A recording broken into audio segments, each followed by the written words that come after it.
What's up, peeps? Laser Pecker was kind enough to send over the LP4 and the Laser Pecker air purifier. This is super cool because this means I can use the Laser Pecker indoors.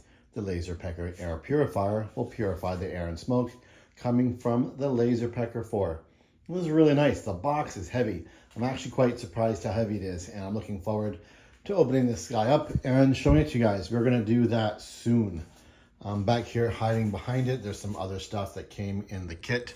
Some ventilation hoses, some fittings, some attachments, the power adapter, manual, and they even sent me over this really cool magnetic logo.